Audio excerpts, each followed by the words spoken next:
નમસ્કાર વિદ્યાર્થી મિત્રો, હું પ્રશાંત પંચાલ આપ સૌનું વર્લ્ડ ઇનબોક્સમાં હાર્દિક સ્વાગત કરું છું. મિત્રો, વર્લ્ડ ઇનબોક્સ એકેડમી દ્વારા અંગ્રેજી ભાષામાં એક નવી પહેલ શરૂ કરવામાં આવેલી છે, જેનું નામ છે પ્રોજેક્ટ CDE, જેનું ફૂલ નેમ છે ક્રેક ડિસ્ક્રિપ્ટિવ ઇંગ્લિશ. એટલે કે વર્ણાત્મક અંગ્રેજીમાં જે પણ વિદ્યાર્થી મિત્રોને જેટલી બી લખવામાં પ્રોબ્લેમ થાય છે એ તમામ પ્રોબ્લેમનું સોલ્યુશન એટલે પ્રોજેક્ટ CDE. આ આપણો ગોલ છે. રેડી? તો તમને ઇંગ્લિશમાં વધુમાં વધુ માર્ક્સ મળે રાઇટિંગ સેક્શનમાં, એના ઇન્ટેન્શનથી આપણે પ્રોજેક્ટ CDEની સિરીઝ શરૂ કરેલી છે. અને આ સિરીઝ અંતર્ગત આજે આપણે લેક્ચર 7 ડિસ્કસ કરી રહ્યા છીએ, જેમાં આપણે પેરેગ્રાફ 5 ડિસ્કસ કરવાનું રહેશે, જે સિમ્પલ પ્રેઝન્ટ ટેન્સના આધારિત હશે. એટલા માટે આ લેક્ચરનું નામ રાખેલું છે ડિસ્ક્રિપ્ટિવ સિમ્પલ પ્રેઝન્ટ ટેન્સ. હવે પાંચમો જે પેરેગ્રાફ આપણે ડિસ્કસ કરવાનો છે દોસ્તો, એ એક્ઝામ પોઈન્ટ ઓફ વ્યૂ ખૂબ જ અગત્યનો છે અને એ બેઝ રહેશે પર્યાવરણના આધારિત. પર્યાવરણમાં કયા પોઈન્ટ ઉપર આધારિત આપણે ડિસ્કસ કરવાનું છે? તો આબોહવા પરિવર્તન. દોસ્તો, આ જે પેરેગ્રાફ છે એ પેરેગ્રાફના લીધે તમારું GSનું નોલેજ બી સારું એવું ઇમ્પ્રૂવ થશે. તો પ્લીઝ એ નોલેજ બી ઇમ્પ્રૂવ કરજો ને ઇંગ્લિશનું નોલેજ બી તમે ઇમ્પ્રૂવ કરતા જજો. તો આપણે શુભ શરૂઆત કરીએ પેરેગ્રાફ 5ની. તમે લેક્ચરને મેક્સિમમ પહેલાં તો શેર કરી દો, જેથી કરીને વધુમાં વધુ વિદ્યાર્થી આ લેક્ચર્સમાં જોડાઈ શકે અને આ લેક્ચરનો ફાયદો ઉઠાવી શકે. તો પેરેગ્રાફ આપણી પાસે છે. આબોહવા કાર્યકરો ભારે હવામાન ઘટનાઓ અંગે ચિંતા વ્યક્ત કરે છે. તેઓ મજબૂત પર્યાવરણીય નીતિઓ માંગણી માટે વિરોધ પ્રદર્શનનું આયોજન કરે છે. વૈજ્ઞાનિકો વધતા તાપમાન અને હિમનદીઓ પીગળવા અંગે ચેતવણી આપે છે. સરકારો કેટલાક પગલાં અમલમાં મૂકે છે, પરંતુ ઘણીવાર મોટા નિર્ણયોમાં વિલંબ કરે છે. યુવાનો ઝુંબેશમાં જોડાય છે અને સોશિયલ મીડિયા પર જાગૃતિ ફેલાવે છે. આ રીતનો આપણી પાસે પેરેગ્રાફ છે. હવે આ પેરેગ્રાફની અંદર તમે ધ્યાન આપશો તો તમને દેખાશે કે આ જેટલા બી વાક્યો છે એ બધા જ વાક્યોના એન્ડમાં છે આવા શબ્દો દેખાય છે. અને રૂલ એવો છે કે ગુજરાતી ભાષામાં લખેલું વાક્ય જ્યારે હોય અને એનો એન્ડ છું, છે, છીએ, છો આવા શબ્દોથી થતો હોય તો એ વાક્ય વર્તમાન કાળમાં માનવામાં આવે. તો આ વાક્ય બધા જ છે વર્તમાન કાળના. હવે વર્તમાન કાળમાં ક્રિયા કેવી છે? ચાલુ ક્રિયા છે, પૂર્ણ ક્રિયા છે કે સાદી ક્રિયા છે, એની ચર્ચા કરીએ. તો જ્યારે ગુજરાતી ભાષામાં આવું લખેલું હોય, વ્યક્ત કરે છે, આયોજન કરે છે, આપે છે, જોડાય છે, ફેલાવે છે, તો એવી ક્રિયાઓને કહેવાય સાદી ક્રિયા. તો આ બંને શબ્દને આપણે ભેગા કરીએ, સાદી અને વર્તમાન કાળ, તો આપણા માટે એક કાળ નક્કી થઈ જાય, જે કાળ બને છે સાદો વર્તમાન કાળ. તો ગુજરાતી ભાષામાં લખેલા વાક્યમાં કાળ કઈ રીતે ઓળખવું મેં તમને સમજાવી દીધો. તો આવી ટેકનિકનો ઉપયોગ કરીને તમે કાળ ઓળખી શકો છો દોસ્તો. હવે આ વાક્યોને એક એક કરીને આપણે ઇંગ્લિશમાં ટ્રાન્સલેટ કરવાના રહેશે. તો સૌથી પહેલાં આપણે જોડે જે વાક્ય છે એ છે, આબોહવા કાર્યકરો ભારે હવામાન ઘટનાઓ અંગે ચિંતા વ્યક્ત કરે છે. હવે આ વાક્યને આપણે ઇંગ્લિશમાં ફ્રેમ કરવું હોય તો સૌથી પહેલાં એમાં આવનારા વોકેબની ચર્ચા કરવી પડશે. તો સૌથી પહેલાં શીખીશું આબોહવા કાર્યકરો. જે બી કામને કરનારા લોકો હોય ને એ લોકો એક્ટિવ લોકો માનવામાં આવે. અને એક્ટિવ શબ્દ પરથી એક શબ્દ બને એક્ટિવિસ્ટ. એક હોય તો એક્ટિવિસ્ટ કાર્યકર, પણ એકથી વધુ હોય તો પાછળ એસ લાગી જશે, બહુવચન બનશે એક્ટિવિસ્ટ. રેડી? અને આ કોના માટેના કાર્યકરો છે? તો આબોહવા માટેનો. તો કાર્યકરો એક નામ છે, આબોહવા એમનું વિશેષણ છે. તો વિના કેવી રીતે લખાય? સીધી. આબોહવાને ઇંગ્લિશમાં કહેવાય ક્લાઇમેટ. તો આબોહવા કાર્યકરોનું ઇંગ્લિશ થશે ક્લાઇમેટ એક્ટિવિસ્ટ. ક્લિયર? તો ક્લાઇમેટ એક્ટિવિસ્ટ. ક્લિયર? હવે આપણે બીજો શબ્દ શીખીશું, વ્યક્ત કરે છે. તો વ્યક્ત કરવાની ક્રિયાને કહેવાય દોસ્તો એક્સપ્રેસ કરવું કાં તો રેઝ કરવું. રેઝનું સ્પેલિંગ જોઈ લો, RAISE. રેઝ ના લખવું હોય તો વ્યક્ત કરવા માટે બીજો બી શબ્દ આવે, એ બીજો શબ્દ આપણે શીખી લઈએ, જેને કહેવાય એક્સપ્રેસ કરવું. આપણે ફિલિંગને વ્યક્ત કરતા હોય તો એને શું કહેવાય? એક્સપ્રેસ કરવું. બટ અહીંયા ફિલિંગની વાત નથી, અહીંયા ચિંતાની વાત છે. ચિંતા વ્યક્ત કરે છે આબોહવા કાર્યકરો જે છે, તો એના માટે શબ્દ આવશે રેસ. બેટર શબ્દ લખાય રેસ. રેડી? ઓકે. બાકીના વોકેબની વાત કરીએ તો શું વ્યક્ત કરે છે? તો ચિંતા. ચિંતાને અંગ્રેજીમાં કહેવાય કન્સર્ન. શું કહેવાય? કન્સર્ન. જેના વિશે ચિંતા વ્યક્ત કરે એના માટે શબ્દ છે શું? અંગે. અંગે નહીં દોસ્તો, ઇંગ્લિશમાં કહેવાશે અબાઉટ. શું કહેવાય? અબાઉટ. હવે બાકી રહ્યું હવામાન ઘટનાઓ, તો એને આપણે શીખી લઈએ. હવામાન ઘટનાઓ બી પાછી કેવી છે? ભારે. તો ભારે હવામાન ઘટનાઓ આપણે લખવું છે તો ધ્યાન આપો. ઘટનાઓ એક નામ છે, હવામાન એનું વિશેષણ છે, અને હવામાન ઘટનાઓ પાછી કેવી? તો ભારે. તો આ બી એનું શું છે? વિશેષણ છે. તો ગુજરાતીમાં લખેલી વિના ઇંગ્લિશમાં કેવી આવે? સીધી. તો એને કેવી રીતે લખાય? ભારે જ્યારે વજનના સેન્સમાં વાત કરીએ તો એના માટે શબ્દ આવે હેવી, પણ અહીંયા વજનના સેન્સમાં ભારે વાત નથી થતી. અહીંયા વાત થાય છે હવામાન ઘટનાઓના સેન્સમાં. તો એ કેસમાં ભારે માટે શબ્દ લખાય એક્સ્ટ્રીમ. વેધર ઇન્સિડેન્ટ્સ અથવા વેધર ઇવેન્ટ્સ, અને ભારેનું ઇંગ્લિશ થશે એક્સ્ટ્રીમ. તો ભારે હવામાન ઘટનાઓને ઇંગ્લિશમાં કેવું હોય તો લખાશે એક્સ્ટ્રીમ વેધર ઇવેન્ટ્સ અથવા એક્સ્ટ્રીમ વેધર ઇન્સિડેન્ટ્સ. વેધરનો સ્પેલિંગ ખાસ યાદ રાખજો, સ્પેલિંગ થશે WEATHER. તો જેટલા બી વોકેબની જરૂર હતી બધા જ વોકેબ આપણે શીખી લીધા છે. હવે દોસ્તો આપણે એને ઇંગ્લિશમાં ટ્રાન્સલેટ કરીએ. ઇંગ્લિશમાં લખવા માટે સૌથી પહેલા જરૂર પડે કર્તાની. હું તમને વાક્ય રચના કહી દઉં. સૌથી પહેલા આવે કર્તા. આ બેઝિક વાક્ય રચના છે. ક્રિયાપદ, કર્મ અને લાસ્ટમાં આવે અન્ય શબ્દો. જો તમે પહેલા લેક્ચરથી અહીંયા સુધી જોયું હશે તો તમને આવડી જ ગયું હશે. જે લોકો ફર્સ્ટ ટાઈમ ડાયરેક્ટ જ આ લેક્ચરમાં આવી ગયા છે એ લોકો માટે કહી દઉં. સૌથી પહેલા કર્તા, પછી ક્રિયાપદ, પછી કર્મ અને પછી અન્ય શબ્દો. કર્તાને લખવા માટે શોધવું પડશે પહેલા કર્તાને. કર્તાને શોધવા માટે પ્રશ્ન પૂછવો પડશે શેનાથી? કોણથી. પૂછો કોણ ચિંતા વ્યક્ત કરે છે? તો આબોહવા કાર્ય કરો. તો આપણો કર્તા છે તો કર્તા લખી દઈએ ક્લાઇમેટ એક્ટિવિસ્ટ. બીજા સ્ટેજમાં આવશે ક્રિયાપદ. ક્રિયા કઈ છે? વ્યક્ત કરે છે. વ્યક્ત કરવાની ક્રિયાને શું કહેવાય? રેઝ. આ એનું V1 રૂપ છે. હવે આની પાછળ જ્યારે હું ES લગાવી દઉં એટલે બની જાય SKES વાળું રૂપ. સાદા વર્તમાન કાળમાં જ્યારે લખો છો ત્યારે એનું ક્રિયાપદ લખવા માટે બે રસ્તા, કાં તો V1 આવે કાં તો SKES. હવે પ્રશ્ન એ છે કે કોની સાથે V1 ને કોની સાથે SKES? તો એ નક્કી થાય કર્તા પરથી. તો કર્તા I, we, you, they plural હોય તો એમની સાથે આવે V1, અને he, she, it સિંગ્યુલર સાથે આવે SKES. તો હવે આપણે ધ્યાન આપીએ કે આપણી જોડે જે કર્તા છે એ એક્ટિવિસ્ટ એટલે કે બહુવચન છે. બહુવચન એટલે કે પ્લુરલ, અને પ્લુરલ કર્તા સાથે શું આવશે? V1. તો અહીંયા આપણે લખીશું રેસ. ડન. પૂછો કર્મ માટે પ્રશ્ન પૂછવો પડશે. કર્મ માટે બે રીતે પ્રશ્ન પૂછવાનો, એક તો શુંથી અથવા એક તો કોનેથી. ડન. તો શુંથી પ્રશ્ન પૂછો આબોહવા કાર્યકરો શું વ્યક્ત કરે છે? તો આપણને જવાબ મળે છે ચિંતા વ્યક્ત કરે છે. તો અહીંયા ચિંતા આપણો કર્મ છે તો એને લખીશું કન્સર્ન. રેડી. હવે જેટલા બી શબ્દો વધે ને બધાને કહેવાય અન્ય શબ્દો. તો આ જે ભારે હવામાન ઘટનાઓ અંગે આ જે છે ને એ અન્ય શબ્દો છે. રેડી. તો આપણને ખબર છે કે ઇંગ્લિશ ગુજરાતી કરતાં ઊંધી લેંગ્વેજ છે તો પાછળથી આગળ આવવું પડશે. તો પહેલાં લખવું પડશે અંગે. અંગેને ઇંગ્લિશમાં કહેવાશે અબાઉટ. અને આ જે ભારે હવામાન ઘટનાઓ છે એ વિશેષણ અને નામ છે. ગુજરાતીનું વિશેષણ અને નામ ઇંગ્લિશમાં સીધું લખાય તો એને રિવર્સ ના કરાય. તો ભારે હવામાન ઘટનાઓને કહેવાશે એક્સ્ટ્રીમ વેધર ઇન્સિડેન્ટ્સ. રેડી. તો આખું વાક્ય આપણું બને છે શું? Climate activist raise concern about extreme weather incidents. આવી રીતે સ્ટેપ બાય સ્ટેપ જાઓ એટલે તમને વાક્ય આવડે જ દોસ્તો. નેક્સ્ટ સેન્ટેન્સ તરફ આગળ વધીએ. તેઓ વધુ મજબૂત પર્યાવરણીય નીતિઓની માંગણી માટે વિરોધ પ્રદર્શનોનું આયોજન કરે છે. તો સૌથી પહેલા વોકેબ શીખી લઈએ. વોકેબને શીખતા પહેલા કાળ જોઈ લો. કાળ મેં તમને પહેલા બી સમજાવેલો છે, ફરીથી એક વખત સમજાવી દઉં. છે એટલે વર્તમાન કાળ, કરે છે ડન, આયોજન કરે છે તો એ સાદી ક્રિયા છે. તો આને ભેગું કરો એટલે કયો કાળ થાય? સાદો વર્તમાન કાળ. હવે જે જરૂરી વોકેબ છે એની ચર્ચા કરીએ. તો સૌથી પહેલા ઇંગ્લિશ શીખવું પડશે તેઓનું. તેઓને ઇંગ્લિશમાં કહેવાય ધે. શું કહેવાશે? ધે. Spelling THEY. હવે વોકેબ શીખીશું આયોજન કરે છે. આયોજન કરવા માટેના બે શબ્દ છે. એક તો ઓર્ગેનાઇઝ કરવું અને બીજું થાય પ્લાન કરવું. ડન. તો અહીંયા આપણે શબ્દ લખીશું ઓર્ગેનાઇઝ કરવું. ક્લિયર. હવે ઓર્ગેનાઇઝમાં ખાસ યાદ રાખજો ક્રિયાપદ છે અહીંયા શું આવશે? SE. તમે આવો સ્પેલિંગ બી ઘણી જગ્યાએ જોયો હશે. ઓર્ગેનાઇઝ. ડન. તમે ગૂગલમાં લખો ને ઓર્ગેનાઇઝ તો બંને સ્પેલિંગ બતાવે. બંને 100% સાચા છે. બસ ખાલી ફરક છે કે ઇંગ્લિશ કયું છે. આપણને ઇંગ્લિશ છે ને બ્રિટિશર્સ લોકોએ શીખવાડેલું છે એટલા માટે આપણે બ્રિટિશ ઇંગ્લિશ ફોલો કરીએ છીએ. તો બ્રિટિશ ઇંગ્લિશમાં લખાય ઓર્ગેનાઇઝ, જેમાં SE આવે. પરંતુ અમેરિકા મહાસત્તા છે તો મહાસત્તા કે અમે અમારું ઇંગ્લિશ અલગ બનાવીશું. તો અમેરિકાવાળાએ બનાવેલું છે અમેરિકન ઇંગ્લિશ. અને અમેરિકન ઇંગ્લિશમાં દોસ્તો ઓર્ગેનાઇઝના સ્પેલિંગમાં શું આવે છે? ZE. બંને સાચા, બટ આપણે કયું ઇંગ્લિશ ફોલો કરીએ છીએ? British English. એટલા માટે આપણા માટે SE વાળું સ્પેલિંગ આવશે. તો પ્લીઝ ધ્યાન આપજો. ઓકે. હવે આપણે એક શબ્દ શીખવાનો છે વિરોધ પ્રદર્શન. તો વિરોધ પ્રદર્શનને ઇંગ્લિશમાં કહેવાય દોસ્તો પ્રોટેસ્ટ કરવું. શું કરવું?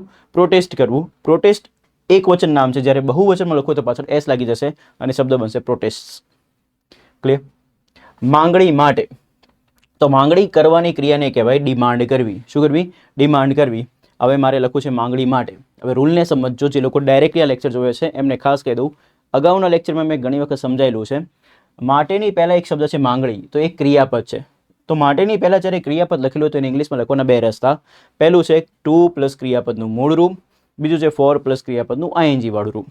જો મારે 2v1 લખવું હોય તો મારે લખાશે ટુ ડિમાન્ડ, અને મારે ફોર આઈએનજી લખવું છે તો લખાશે ફોર ડિમાન્ડિંગ. ક્લિયર? ઓકે. હવે એક સારા શબ્દો રહી ગયા છે અમુક, તો એની વાત કરીએ. વધુ મજબૂત પર્યાવરણીય નીતિઓ, આ શબ્દને આપણે શીખવું છે. તો દેખો, મજબૂતને તો કહેવાય સ્ટ્રોંગ.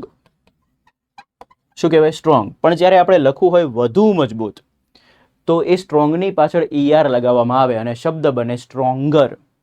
તો મજબૂત એટલે સ્ટ્રોંગ, વધુ મજબૂત એટલે સ્ટ્રોંગર. હવે શબ્દ શીખવાનો છે પર્યાવરણીય નીતિઓ.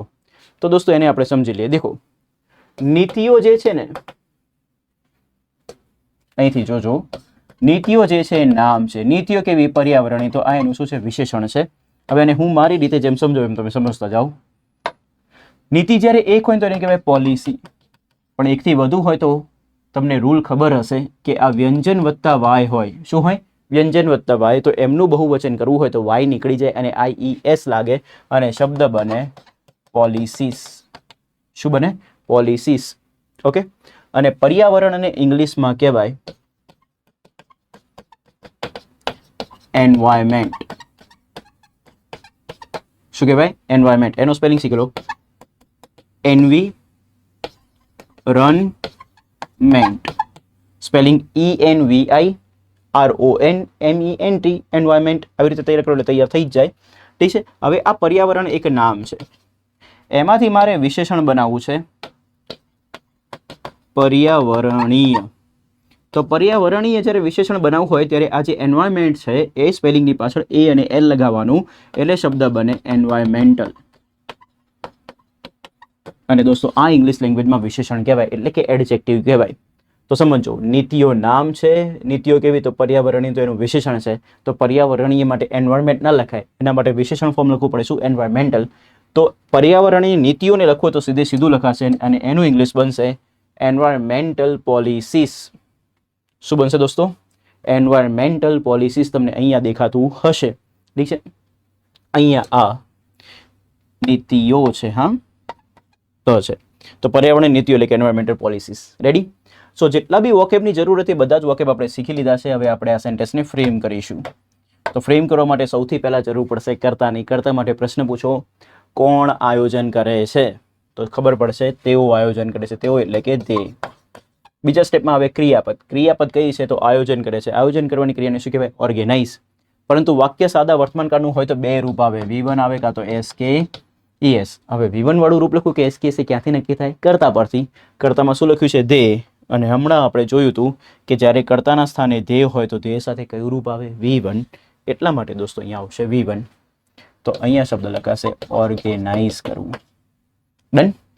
સો ધે ઓર્ગેનાઇઝ. હવે કર્મ માટે પ્રશ્ન પૂછવો પડશે, શું અથવા કોનેથી. ઠીક છે?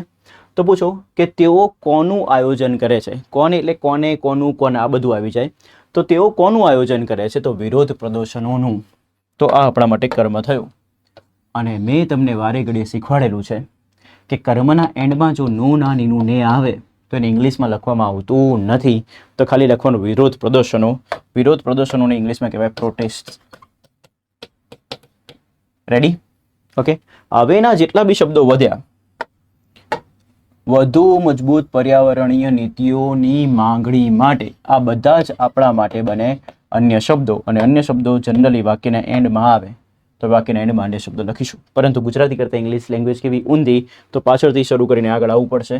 તો માંગણી માટે લખવું તો બે રસ્તા, 2v1 કાં તો 4ing. તો આપણે જનરલી 2v1 લખતા હોઈએ છીએ. આવશે ટુ ડિમાન્ડ. રેડી? હવે બાકીના શબ્દો લખવાના છે. શું? વધુ મજબૂત પર્યાવરણીય નીતિઓ. તો આ આખું વિશેષણ અને નામ છે. વિશેષણ અને નામ કેવી રીતે લખાય? સીધું. તો પ્લીઝ સમજો મને. તો વધુ મજબૂતને કહેવાશે સ્ટ્રોંગર. પર્યાવરણ નીતિઓને કહેવાશે એન્વાયરમેન્ટલ અને નીતિઓને કહેવાશે પોલિસીસ. તો આખું વાક્ય આવી રીતે બને. Clear? They organize protest to demand stronger environmental policies. Ready છે? ઓકે. આ હતું નામ. પર્યાવરણી હતું એમનું વિશેષણ. પાછું પર્યાવરણ નીતિઓ કેવી તો વધુ મજબૂત. તો આને કહેવાય ક્રિયા વિશેષણ.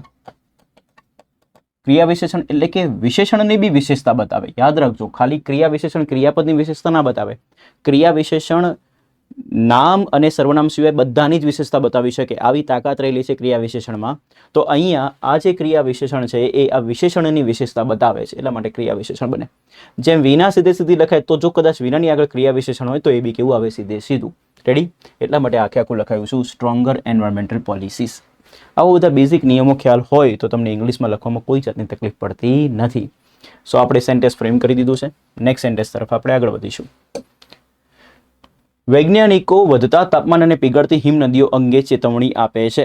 તો પહેલા વોકેબ શીખી લઈએ. તો સૌથી પહેલા શીખીશું વૈજ્ઞાનિકો. વૈજ્ઞાનિક એક હોય તો કહેવાય સાયન્ટિસ્ટ, એકથી વધુ હોય તો શું કહેવાશે? સાયન્ટિસ્ટ. પાછળ એસ લાગશે. ચેતવણી આપવી. ચેતવણી આપવાની ક્રિયાને આપણને બધાને ખબર છે, કારણ કે આપણે ઘણા બધા લોકોને ચેતવણી આપતા હોઈએ. કોઈ આપણને આપતું હોય તો ચેતવણી આપવાની ક્રિયાને શું કહેવાય? વોર્ન કરવું. શું કરવું દોસ્તો? વોર્ન. હા. જેના વિશે ચેતવણી આપતા હોય એના માટે અંગે માટે શબ્દ આવશે અબાઉટ. ડન.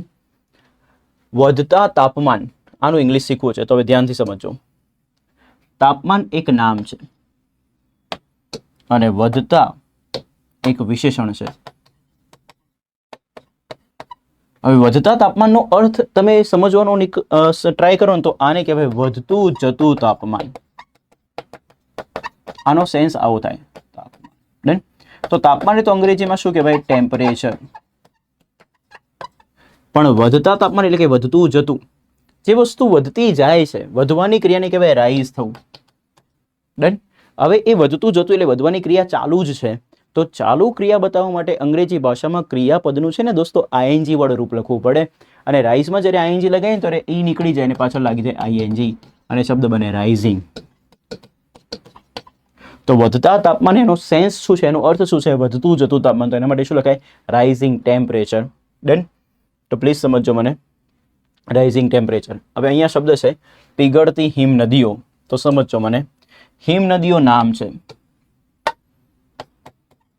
હિમનદીઓ કેવી? પીગળતી. તો એનું વિશેષણ છે. તો ગુજરાતીની વિના કેવી લખાય? સીધે સીધી.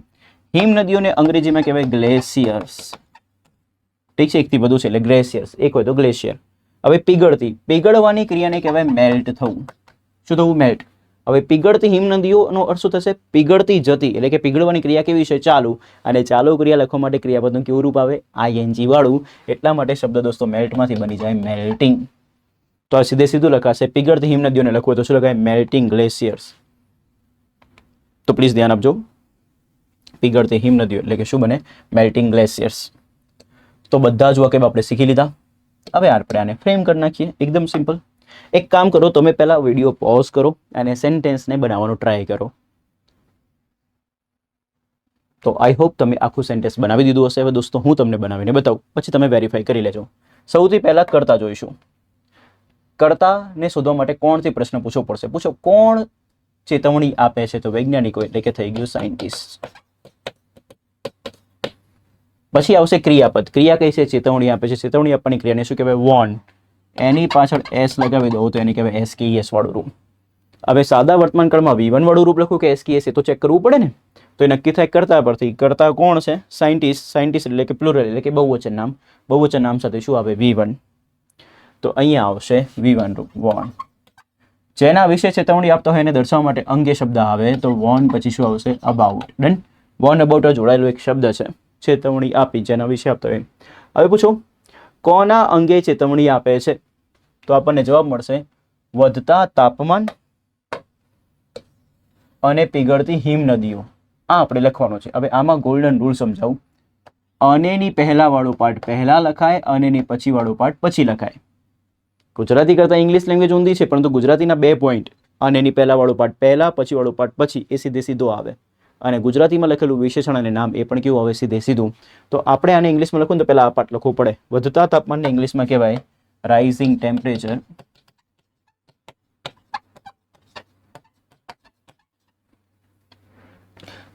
અને એને ઇંગ્લિશમાં કહેવાશે એન્ડ. પીગળતી હિમ નદીઓ એટલે કે મેલ્ટિંગ ગ્લેશિયર્સ. તો scientist Warne about rising temperature and melting glaciers. આ આખું એનું ઇંગ્લિશ થાય છે. સો આઈ હોપ તમને સારું એવું જાણવા મળ્યું હશે આ સેન્ટેન્સના વોકેબ થ્રુ. આપણે આગળ વધીએ દોસ્તો. સરકારો કેટલાક પગલાં અમલમાં મૂકે છે પરંતુ ઘણીવાર મોટા નિર્ણયોમાં વિલંબ કરે છે. તો આમાં જે વોકેબની જરૂર છે એની ચર્ચા કરીએ. તો સરકારોને શું કહેવાશે? ગવર્મેન્ટ્સ. હવે અમલમાં મૂકે છે તો અમલમાં મૂકવાની ક્રિયાને કહેવાય ઇમ્પ્લિમેન્ટ કરવું. શું કરવું? ઇમ્પ્લિમેન્ટ. ડન. કેટલાક પગલાઓ, તો હવે આને સમજો. પગલાઓ જ્યારે આપણે સીડીના પગલાની વાત કરતા હોઈએ, હું જે ભરું છું એ પગલાં છે, તો આ જે પગલાં છે ને એને કહેવાય સ્ટેપ. પણ અહીંયા પગલાં જે છે ને એ કંઈ સીડીના સેન્સમાં વાત નથી, કોઈ પગના સેન્સમાં વાત નથી. પગલાં જે છે ને સરકાર કંઈક અમુક સ્ટેપ્સ લે છે, એ દેટ મીન્સ એને સોલ્યુશન માટે કંઈક ઇમ્પ્લિમેન્ટ કરે છે એના સેન્સમાં છે. તો અહીંયા પગલાઓનો અર્થ સ્ટેપ નહીં થાય, એનો અર્થ થશે મેઝર્સ. ડન. કેટલા પગલાઓ? તો કેટલાક. કેટલાક દોસ્તો એક વિશેષણ છે, એને કહેવાશે સમ. ડન. તો કેટલાક પગલાઓનું અંગ્રેજી કરવું હોય તો વિશેષણ અને નામ સીધે સીધું લખાય તો શું લખાશે? સમ મેઝર્સ. અહીંયા પગલાઓનો અર્થ સ્ટેપ નથી, અહીંયા પગલાઓનો અર્થ અલગ વસ્તુ થાય છે દોસ્તો. અહીંયા શું હશે? સમ મેઝર્સ. મેઝર્સનો સ્પેલિંગ દેખી લેજો, MEASURES. રેડી? ઓકે. હવે વાત કરીએ વિલંબ કરે છે. તો વિલંબ કરવું, પરંતુનો પહેલાં સમજી લો. પરંતુને અંગ્રેજીમાં શું કહેવાય? બટ. પરંતુ એક કંજક્શન છે જે જોડવાનું કામ કરે, જેને કહેવાય બટ. હવે એક શબ્દ છે વિલંબ કરે છે. વિલંબ કરવાની ક્રિયાને કહેવાય ડિલે કરવું. શું કરવું દોસ્તો? ડિલે કરવું. અને ઘણીવારને અંગ્રેજીમાં શું કહેવાશે? ઓફન અને મેની ટાઈમ્સ. તો પ્લીઝ ધ્યાન આપજો. ઘણીવારનું અંગ્રેજી શું થશે? ઓફન અને મેની ટાઈમ્સ. હવે શબ્દ શીખી લો વિલંબ કરવું. વિલંબ કરવાની ક્રિયાને કહેવાય ડિલે કરવું. અને મોટા નિર્ણયો, આને બી અંગ્રેજીમાં શીખીએ. મોટા નિર્ણયો, તો નિર્ણયો નામ છે. નિર્ણયો કેવા? મોટા. તો આ એનું વિશેષણ છે. તો ગુજરાતીનું વિશેષણ અને નામ ઇંગ્લિશમાં કેવું લખાય? સીધે સીધું. તો વિના સીધી સીધી આવશે. મોટાને કહેવાશે બિગ, અને નિર્ણય એક હોય તો કહેવાય ડિસિઝન, એકથી વધુ હોય તો કહેવાશે ડિસિઝન્સ. એટલા માટે આનું ઇંગ્લિશ આખું બનશે ફ્રેન્ડ્સ બિગ ડિસિઝન્સ. અહીંયા મોટા માટે જો બિગ ના લખવું હોય તો લખાય બીજો સારો શબ્દ મેજર. તો મોટા નિર્ણયો માટે બીજો સારો શબ્દ છે મેજર ડિસિઝન્સ. આવું બી લખી શકાય. Ready? This is S. Okay. હવે વોકેબ જેટલા બી જરૂરી હતા બધા શીખી લીધા. એક વખત જોઈ લઈએ. સરકારો એટલે ગવર્મેન્ટ્સ. અમલમાં મૂકવું ઇમ્પ્લિમેન્ટ. કેટલાક પગલાઓ સમ મેઝર્સ, પરંતુ બટ. ઘણીવાર ઓફન અથવા મેની ટાઈમ્સ. વિલંબ કરવું એટલે ડીલે. મોટા નિર્ણયો એટલે બિગ ડિસિઝન્સ અથવા તો મેજર ડિસિઝન્સ. તો આ વોકેબનો ફાયદો ઉઠાવીએ અને આપણે આ વાક્યને બનાવીએ. વાક્યમાં સૌથી પહેલા આવશે કર્તા. કર્તાને શોધવા માટે પ્રશ્ન પૂછવો પડશે કોણથી. પૂછો કોણ અમલમાં મૂકે છે? તો સરકારો. તો અહીંયા જવાબ આવશે ગવર્મેન્ટ્સ. હવે એક રૂલ યાદ રાખીશું.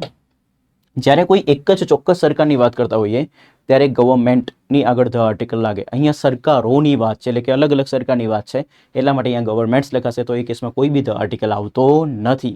આ આર્ટિકલનો રૂલ યાદ રહે તો સારું છે. હવે ક્રિયા કઈ છે? તો એક છે અમલમાં મૂકે છે. પછી શું લખ્યું છે? પરંતુ ઘણીવાર મોટા નિર્ણયોમાં વિલંબ કરે છે. તો બે ક્રિયા છે.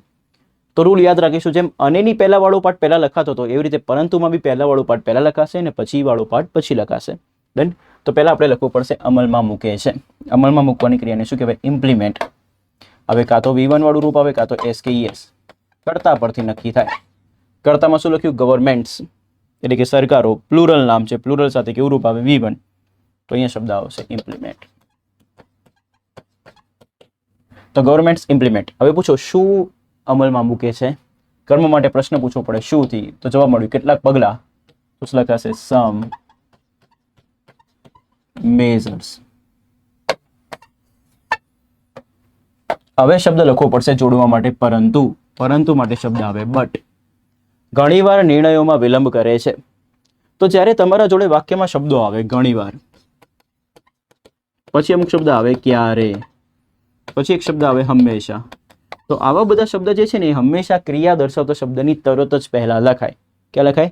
ક્રિયા દર્શાવતા શબ્દની તરત જ પહેલા. તો આપણે ક્રિયા લખવી છે વિલંબ કરે છે. વિલંબ કરે છે શું લખવું છે? ડિલે. પણ એની પહેલા મારે લખવું પડશે ઘણીવાર. તો ઘણીવારને અંગ્રેજીમાં કહેવાય ઓફન અથવા તો મેની ટાઈમ્સ. તો આપણે લખીશું ઓફન. હવે આવશે ક્રિયાપદ. કારણ કે કરતા તો લખી દીધું છે. કરતા પછી વારી કોની આવે? ક્રિયાપદની. તો ક્રિયાપદ કયું છે? વિલંબ કરે છે. તો વિલંબ કરવાની ક્રિયાને કહેવાય ડિલે કરવું. હવે V1 રૂપ થાય ડિલે. SKES વાળું રૂપ થાય ડિલેસ. V1 લખું કે SKES એ કરતા પરથી નક્કી થશે. કરતા કોણ છે? ગવર્મેન્ટ્સ. પ્લુરલ નામ છે, પ્લુરલ સાથે શું આવશે? V1. એટલા માટે શબ્દ આવશે ડિલે. રેડી? પૂછો શું વિલંબ કરે છે? શું એટલે કે શેમાં વિલંબ કરે છે? એવી રીતે બી પ્રશ્ન પૂછવો પડે. શુંથી બી જવાબ મળે અને શેમાંથી બી જવાબ મળે. શું કે શેમાંથી જવાબ મળે એ બધા કર્મ જ કહેવાય. પરંતુ યાદ શું રાખવાનું કે જ્યારે શેમાંથી જવાબ મળે છે તો એની અંદર કદાચ માં આવતું હોય તો માને ઇંગ્લિશમાં લખવામાં આવતું નથી. જેમ કે નો ના નીનું ને કર્મના એન્ડમાં આવે તો એને લખાતું નથી. એવી રીતે માં જો કર્મના એન્ડમાં આવે તો એને બી લખવાનું હોતું નથી. પણ એ કેસમાં પ્રશ્ન શેનાથી પૂછેલો હોવો જોઈએ? શેમાંથી. પ્રશ્ન શેનાથી પૂછવાનું? શેમાંથી. પૂછો શેમાં વિલંબ કરે છે? તો મોટા નિર્ણયોમાં. તો હવે રૂલ પ્રમાણે જ્યારે કર્મના એન્ડમાં તમે શેમાંથી પ્રશ્ન પૂછો છો અને માં આપેલું હોય તો એને લખવામાં આવતું નથી. સીધો કર્મ બનશે શું? મોટા નિર્ણયો. તો મોટા નિર્ણયોને ઇંગ્લિશમાં કહેવાશે મેજર ડિસિઝન્સ કાં તો બિગ ડિસિઝન્સ. તો અહીંયા આપણે લખીએ મેજર અથવા તો big decisions.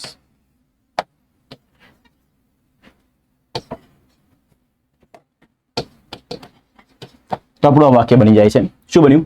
Government implement some measures but often delay major decisions. Clear? કાં તો બિગ ડિસિઝન્સ. આ રીતનું આપણું વાક્ય બને છે. હવે દોસ્તો નેક્સ્ટ સેન્ટેન્સ. યુવાનો ઝુંબેશમાં જોડાય છે અને સોશિયલ મીડિયા પર જાગૃતિ ફેલાવે છે. તો વોકેબ શીખી લઈએ. તો સૌથી પહેલું વોકેબ જે છે યુવાનો. યુવાનોને લખવાના બે રસ્તા છે. પહેલું લખાય યંગ પીપલ. હવે જો મારે પીપલ શબ્દ ના લખવો હોય તો હું ધ આર્ટિકલ લખી દઈશ ને મારા માટે શબ્દ બનશે ધ યુથ. તો યુવાનો માટેના બે શબ્દ યંગ પીપલ અથવા તો ધ યુથ. હવે ક્રિયા કઈ જોઈ લઈએ. જોડાય છે.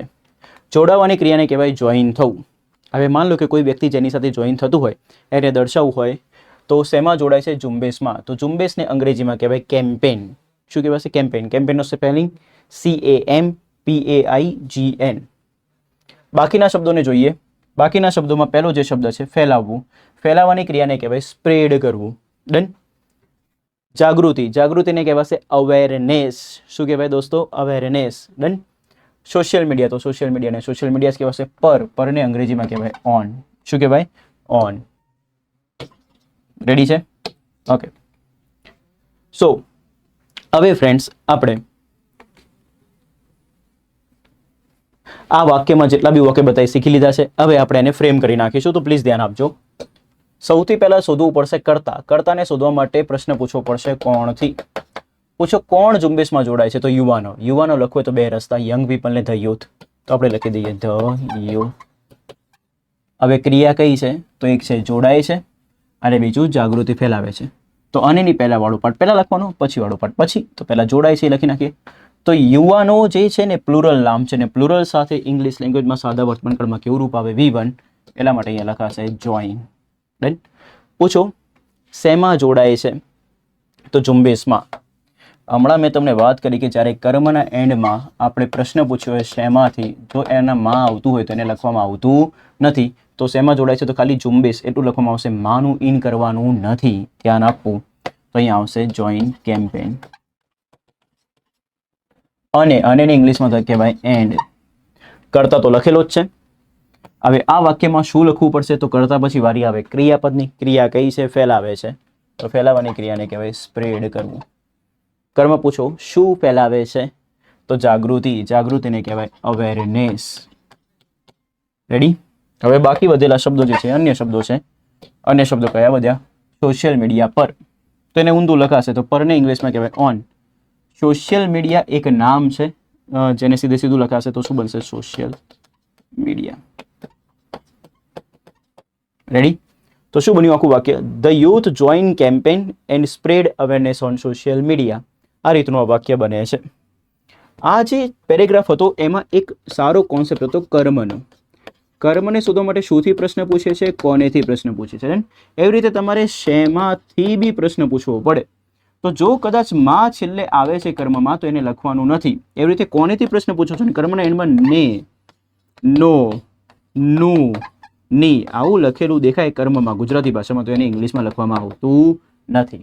આ ખાસ યાદ રાખજો. સારો કોન્સેપ્ટ હતો. ડન. સો ફ્રેન્ડ્સ વાક્ય આપણે ફ્રેમ કરી નાખ્યું છે. So thank you very much. આ પેરેગ્રાફની અંતર્ગત આપણે સિમ્પલ પ્રેઝન્ટ ટેન્સના ટોટલ 5 પેરેગ્રાફ અહીંયા ફિનિશ કર્યા.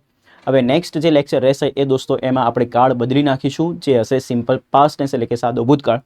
તો સાદા ભૂતકાળની વાક્યરચના શું હોય, એમાં વાક્યો કેવી રીતે ઓળખાય, ગુજરાતી ભાષામાં લખેલા વાક્યોને કઈ રીતે ઓળખાય, અને અંગ્રેજીમાં કઈ રીતે ટ્રાન્સલેટ કરે, એ બધી જ ડિટેલ ચર્ચા આપણે નેક્સ્ટ લેક્ચરમાં કરવાની રહેશે. સો મળીએ નેક્સ્ટ લેક્ચરમાં. Till then bye, take care. તમે મેક્સિમમમાં લેક્ચરને શેર કરો, લાઇક કરો અને કમેન્ટ કરો, જેથી કરીને વધુમાં વધુ વિદ્યાર્થીઓ સુધી આ લેક્ચર પહોંચે. કમેન્ટ સેક્શનમાં તમે કમેન્ટ કરીને જણાવી શકો છો કે આ લેક્ચર તમને કેવું લાગ્યું, તમને ફ્રૂટફુલ છે કે નહીં. તમને કોઈ ડાઉટ હોય તો પ્લીઝ મને પૂછો, હું તમને ડેફિનેટલી રિપ્લાય કરીશ. ત્યાં મળીએ દોસ્તો નેક્સ્ટ લેક્ચરમાં. Till then bye, take care. જય હિન્દ, જય ભારત.